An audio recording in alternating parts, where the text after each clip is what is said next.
everyone, and welcome to the Spiritual Teachers of Our Time Summit. I'm Jofi, I'm alive.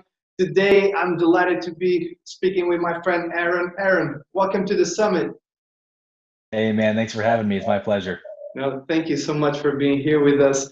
So the first question that I have for you is, how was your spiritual awakening process like? Oh man, it feels like it's still going on in many ways. I guess that's the way it should be, right? But I think I know what you're asking is kind of how did I get involved, or how did I get into enlightenment and self-realization and all that. So for me, it sort of began maybe 6 or 7 years ago. I was born and raised as like an evangelical pastor's kid. And so I was always very devout, dedicated to my faith and all that good stuff. But when I was 23, I took my first job at a church as a full-time worship minister. And I was working at a church that was a lot more sort of fundamentalist than the ones I'd grown up in. So I was confronted with a lot of very, the sort of hypocritical religious ideologies that just didn't resonate with me. And so that was a catalyst for my spiritual seeking that caused me to sort of put aside what I had been born and raised to believe and sort of find my own spiritual truth and start my own journey. So from there, I just started, everything, all bets were off. Like I didn't have any reference frame anymore. So I started looking into Buddhism and Hinduism and Taoism and a lot of Eastern religions, and started listening to a lot of Eckhart Tolle, Deepak Chopra, Rupert Spira, people like that. And when I was 27, I had been on this spiritual seeking journey for, 4 or 5 years. And I sort of had like I guess you'd call an awakening experience, listening to an Eckhart Tolle video during my lunch break at work, actually. And so, yeah, everything kind of spiraled down from there. And I just sort of accelerated at a pretty crazy pace when I look back and think about it. But it's been a real fun ride. Yeah, man.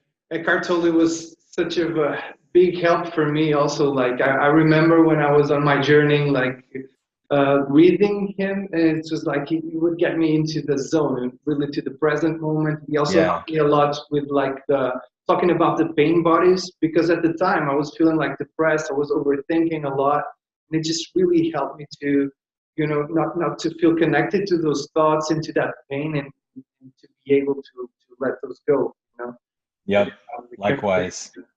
But yeah, can you tell us a little bit more about that moment during your work break? How was it? Yeah, sure.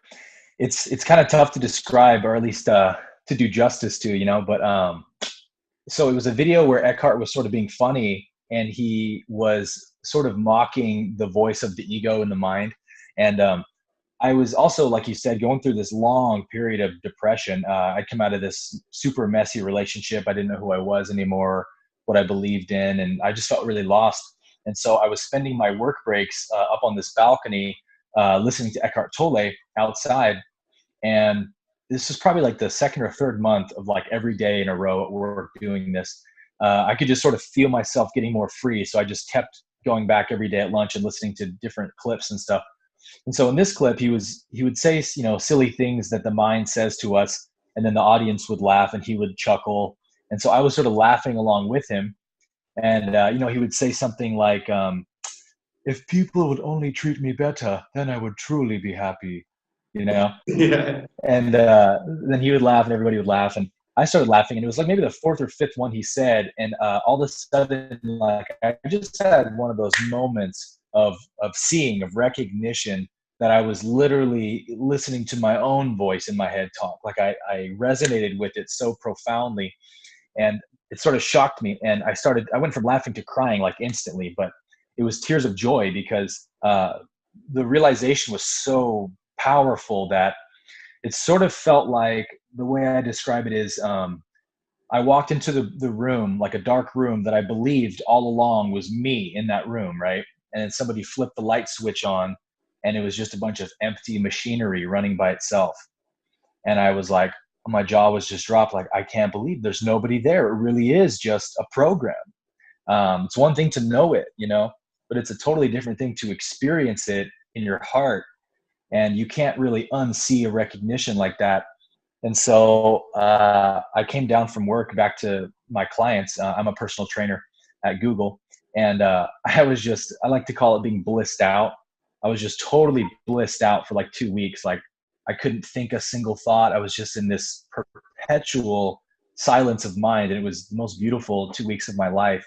And I sort of started to believe it was going to be like, this is my state of consciousness forever now. You know, I was so stoked. But it slowly came back down as the mind's influence kind of creeped back in. But it never had the same foothold on me again, because from that point on, I was sort of privy to the way it works and all of its little illusions that it plays to catch my attention. And so from there, it was just deconstructing these programs. And that process is still going on today. But the amount of freedom I gained from that moment alone is just remarkable. Yeah, really can relate to that. And it's funny, you were sharing about that moment that you were crying. And today I was doing a live and somebody was saying, oh, I just feel like crying right now. And I remember when I actually came to that experience, that realization that I was actually laughing and crying at the same time. I was, as you said, blissed out. It's like I Yeah. was attaching the crying to a story. Like I'm not crying because I feel like that this is bad or I miss this or this. Mm-hmm. It's like I'm alive. It's as you said, it's impossible to translate it into words. It's like we know Yeah. what this experience is, right? It's like Mm-hmm.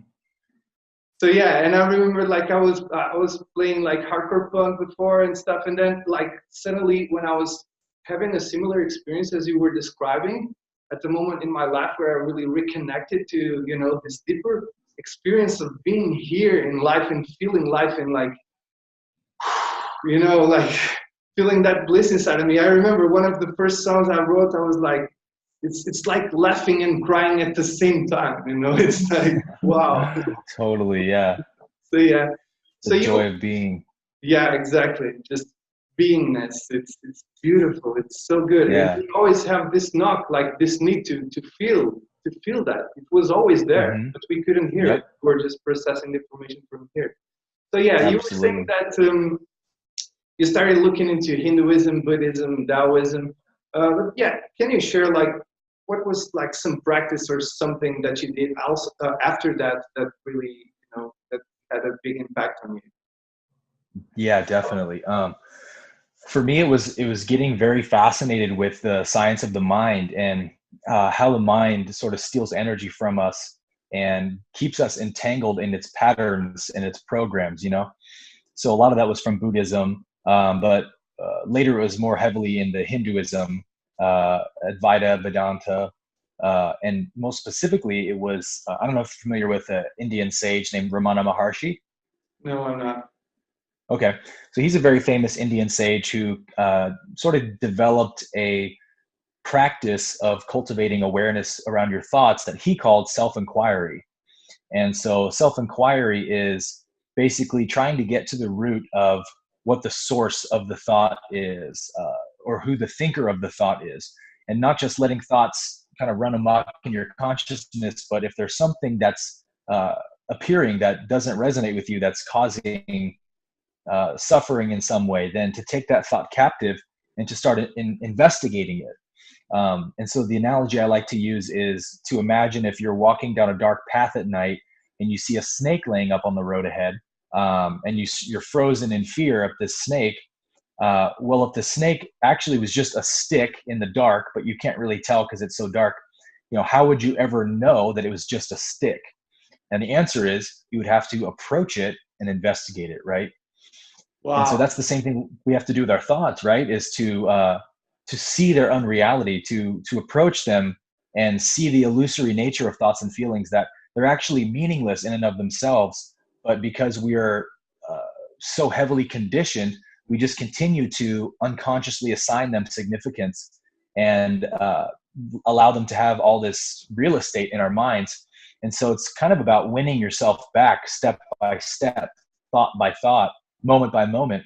And the cool thing about it, though, is that this whole process of investigating your thoughts and being aware of your thoughts actually is an effortless process, because it's not something you can do by an active effort. Like you can't stay on guard all day for your thoughts.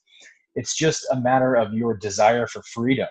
You know, if there's a sincere desire present for you to be free, if you're more interested in your freedom than you are in your bondage, then this awareness just expands by itself, and you find yourself going throughout your day normally, and all of a sudden different reactions you have, different thoughts that arise in your mind, you sort of go, hey, wait a second, I don't like that one. I don't like that thought. I don't like that being around here.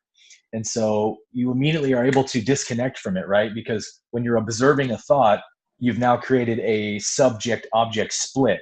And so you're no longer entangled in the thought, but you're observing it from a deeper place of consciousness. And so I sort of came up with my own 3-step formula for doing this process of self-inquiry, because, you know, Romano was very good at like dialoguing with people and walking them through it. But I wanted to be able to give people something more practical and tangible that they can do on their own, like anytime that they're being confronted with thoughts and feelings they don't like. And so the 3-step process is first to find the root of the thought. And so what that means is, don't just, you know, let's say the thought is, I get nervous in social environments. I get nervous, you know, around groups of people.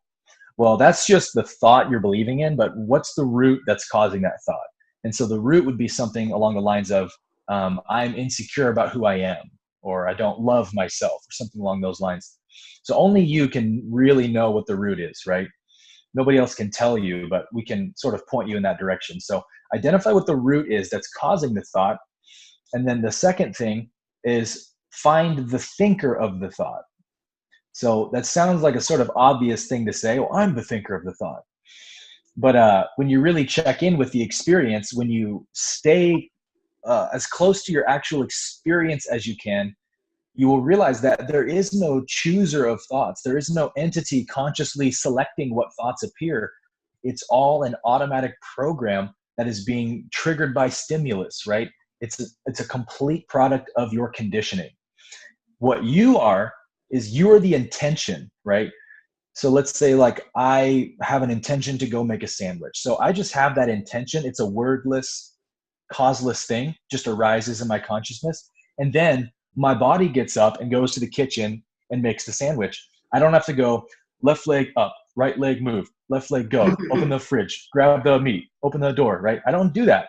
My body does it automatically. My heart is beating automatically. There's billions of chemical processes happening in my body. I don't control any of them. And so when you can really come to that realization that, was there a moment where I decided to think this thought? You realize, no, of course not. It just was triggered by something. So that also helps you to disconnect. And then the third thing is to find awareness. And you notice I didn't say find the awareness, like I said for the first two, find the root, find the thinker, but find awareness, because awareness is not an object, right? Awareness has no perceivable or objective qualities to it, and yet it is the most undeniable part of our experience. So if you can find the presence of awareness in you that, I see that I am actually observing this thought activity coming and going, appearing and disappearing. So I must be something beyond that activity. I must be something beyond thoughts and feelings if I can be observing them. I can choose to give them more attention. I can choose to disengage my attention. I can journal about them. I can say, today I had this thought at this time of the day, right? So I am the awareness which knows my thoughts. And so for me personally, if I can come to those 3 realizations, and it has to be, you can't just go through this process like, automatically, like, okay, check number 1, check number 2, because that'd be the mind doing it. It has to be a real experience, an aha moment, where you have the, oh yeah, that's right, darn it, it got me again, but this time I'm aware. And it's those little aha moments is the way that consciousness really expands, is when you have that moment of recognition. At that moment, when you have that feeling, that's the feeling of consciousness expanding and sort of adding more variables into the equation. And that's really what you're looking for. Yeah, beautiful. You know what that reminds me of? Have you ever tried ayahuasca? I haven't, but I really want to.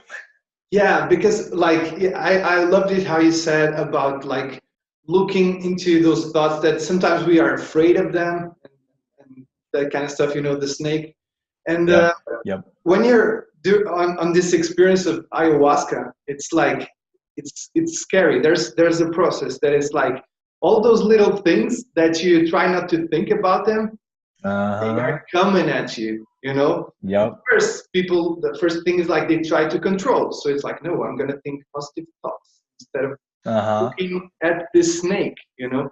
Just gonna be positive here. You're still like trying to control the situation, but at some Yep. point, ayahuasca wins, and those things Yep. they start to come in. Like those thoughts, it's like, and it's that experience that you're saying. Oh, it's just a stick. Oh, it's like, oh. Psychedelics are so good at doing that because even like, I haven't taken LSD either, but I hear it does the same thing. I have tried psychedelic mushrooms, and it was definitely that kind of experience you were talking about where it sort of like puts the junk that you've swept under the rug in your face. And it's like, dude, you want to take care of this because otherwise it's going to keep festering under the fridge and all that black mold is going to keep growing in your consciousness. And it's better to just rip the Band-Aid off, face it, confront it, and realize that it's just something that you've given all this energy to. But if you decide to assign it no more significance and just collapse that program, you can do that. Like, you have the power to choose your preference. You have the power to see what resonates and ignore what doesn't. And it's when we, like you were saying, when we try to hide from or control all those negative programs that have been built up through our conditioning, that really only gives them more energy. And so it's about bringing them into the light and exposing them under that light of awareness, because what you bring into the light can't be kept in darkness. Yeah, for sure. And you can find a lot of gifts like that are hidden behind those things that you feared also. So yeah. Definitely. I was gonna ask you also, I remember you talking a lot about like the law of attraction. I don't know if there's something you'd like to talk about, but it's definitely something that our community keeps asking us about and is very interested in. So if you want to share something about your perspective on those things, on manifestation. Yeah. Law of attraction is one of those things that it gets a bad rap sometimes because it can sort of like quantum mechanics. Like, it gets abused a little bit by people that are trying to make it something that isn't. So I'm really passionate about teaching law of attraction as well on my YouTube channel. I have a ton of videos about it. And what I want to do for people is to show them that it's really a very simple thing, that, manifesting and creating your reality is something that you're already amazing at and you've already been doing since the moment you were born. It's not a woo-woo thing. It's not a magical thing. It is the way the universe works. And in fact, there's only one true law in the universe that governs all the laws. Every single physical law we know through science is a manifestation of the law of attraction. And that's because the universe is one, right? The universe is one being. Everything is interconnected and intimately dependent on everything else. So when you just start to realize that that's how it works, and you realize that whatever my vibratory state of consciousness is what the universe is going to give me, that's really all it is. So from there, it's about cultivating, again, awareness around your thought activity and knowing that what I think about is what I create, right? So why don't I select my desired state of being? Why don't I choose to see what I want to see? And that's the hardest part about law of attraction for people, is because thoughts and feelings carry so much weight, so much significance for us. And so, the ego is built for evolutionary survival. It's built to keep us going. And so by its very nature, it is majoritively negative in orientation. Like, the 80%, at least I would say, of what the ego will say to us is going to be something of a negative value. And the reason for that is because, from an evolutionary standpoint, negative thoughts have much more benefit, much more risk reward value than positive thoughts. Just a super easy example is, imagine there's two sisters, 100,000 years ago, picking cherries or whatever in a bush, blueberries in a bush. And let's say there's a Bengal tiger hiding behind the bush. Let's say that one of these sisters is inherently negative in personality. She's very paranoid, very anxious all the time, very fearful. And then the other sister is very positive, blissed out, very happy, at ease. Which one of those sisters is going to notice the tiger first? obviously the negatively oriented sister is. And then the positively oriented one is probably going to get eaten, right? So from a purely survival standpoint, getting you to doubt yourself and second guess your environment constantly is a much more valuable thing for evolution's standpoint. So understanding that makes it a lot easier to disregard the thoughts of your mind, because the ego is a product of millions of years of evolution. So it doesn't know that there is not a tiger. It doesn't know that there's no inherent danger in our environment. And so we don't actually need it anymore. So we're actually evolving out of it right now. And so it's really just the ego that makes it difficult for us to manifest things, because, again, we give it so much attention. But when you come to that grokking recognition that I am creating my reality in every moment based on what I'm focusing on, what I'm most interested in, then you know it's of absolute importance to focus on only what you want, right? Your intention is your interest. And so the universe is just going to give you what it thinks you're most interested in, what you're intending to experience. So if you're, wallowing in negativity all the time, from the universe's perspective, that's an equally valid experience to have. It's not judging and going, oh, boo-hoo on you. You should want a positive experience, young man. It doesn't do that. It goes, cool, you want depression? Here's more of it. And it's going to keep attracting more situations and people and everything that creates more depressing feelings, right? And so you might be in the midst of a ton of fear and depression or anxiety right now. And at any moment, you can choose to change your state of consciousness by choosing to select the thoughts, select the things in your imagination that make you feel good, and seeing only what resonates at the exclusion of everything else. So becoming blind to your circumstances, becoming blind to what other people think about you, what you think they think about you, anything of a negative value, choosing to just ignore it and give it no more attention than is required in the moment, and constantly returning to what makes you feel good and sort of following that breadcrumb trail of joy. And so in theory, it's very simple. In practice, a little more difficult. But once you start to build momentum on this path of just choosing to focus on what makes you feel good, it becomes a natural thing. And you don't really have to put any energy into it. It's just a natural reflex where a thought appears in your mind that doesn't feel good, and you go, no, thank you, that's not for me. And then a thought appears that makes you feel good, that reinforces who you see yourself as, your preferred state of being. And you say, yes, I like that. I'm going to hang on to that. And from there, it just sort of happens automatically. And so that's kind of how I teach and see the law of attraction. Is it really just needs to become a normal state of being for us. Yeah, for sure. Otherwise, it can be a very big distraction also. That's what I found. Definitely, yeah. Yeah. But yeah, perfect. Would you like to recommend some books or I don't know, some YouTube channels, something that you like? For sure, yeah. I can never recommend Eckhart Tolle enough. The book for me that was my favorite of his was A New Earth. But The Power of Now is another. You can't go wrong with either of those. And if you're into law of attraction and interested in learning more about it, for me, Abraham Hicks is probably number one. And then another person I love is Bentino Massaro, a big influence of mine. And Abraham Hicks has a ton of books out. She has a book called The Law of Attraction. You can get that on Audible as well. And that's a really great place to start. And from there, you can start really kind of getting those basics hammered down and start putting things into practice, Awesome. And tell us a little bit about the work that you're doing now. Everything. Yeah. So I pretty much do most of my work on YouTube.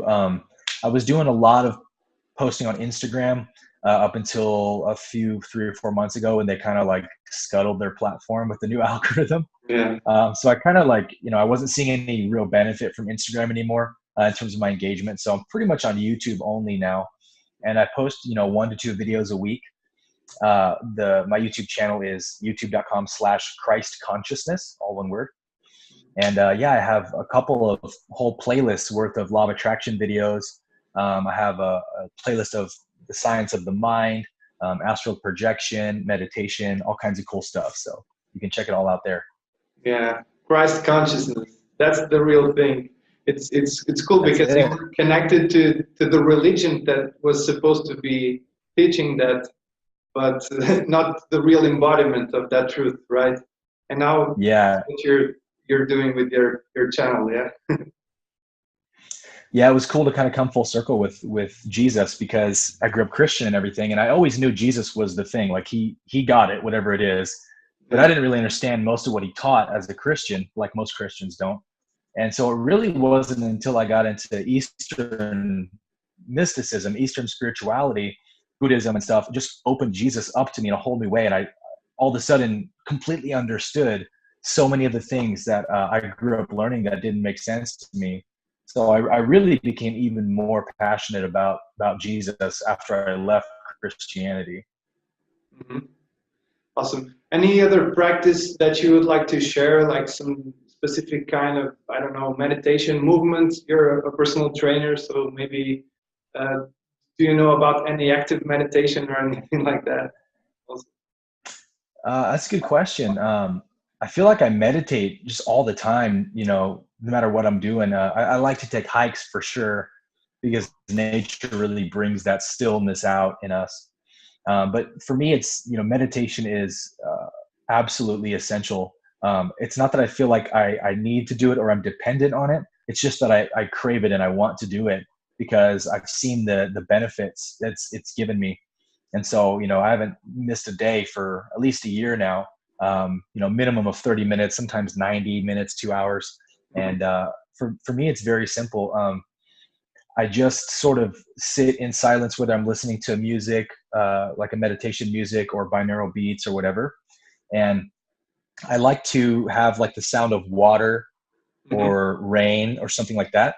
And I just focus on the sound of the water or the rain with as much concentration power as I can. And, thoughts come in, they try to drag you away. And as many times as that happens, just bring your attention back to the water, the sound of the water. And I found that that's a much more user-friendly form of meditation than even like using a mantra is. For Hmm. me, mantras have never worked super well. It tends to just lead to me thinking about stuff. So having like a sort of clear sound you can lock your attention onto has been super beneficial for me. And it builds up this sort of strength of concentration to where, like, when you first start meditating, if you imagine your concentration like a laser, your concentration is kind of like a laser pointer, just a tiny little dot. You don't have very much ability to like cut through the mind. But as you cultivate this practice of meditation, you become like Cyclops from X-Men or something. And Yeah. that laser is just like gigantic, and you can really cut through the bullshit of the mind at any moment. And when you're at work with friends in a tense situation or anything of that nature, that concentration power becomes detrimental to your success in any situation you find yourself in. Because if you can't cut through the mind like that, then whatever trigger's coming up, whatever response wants to come up, just drags you away so quickly. But in that moment, if you have that ability to stay present and concentrate and just be able to cut through the noise that the mind is making in that moment to see what the most intelligent response is, what the most loving, compassionate response is, that happens just, like I said, automatically without having to think or put any effort into it, because you've cultivated so much of that concentration power through meditation. And it's just as simple as focusing on the sound of water or rain for 30 minutes a day. It seems like an insignificant thing, but it really ends up being the most significant thing. Yeah, that's beautiful. Yeah, absolutely. Aaron, we're actually coming up on the end of our time. Do you have any final thoughts that you would like to share? Other than just thank you for having me. It's been a real pleasure. No, man, I'm Thank good. you, man. Thank you so much. Awesome. I appreciate it. So yeah, thank you guys all for watching. We'll see you on the next one. Take care.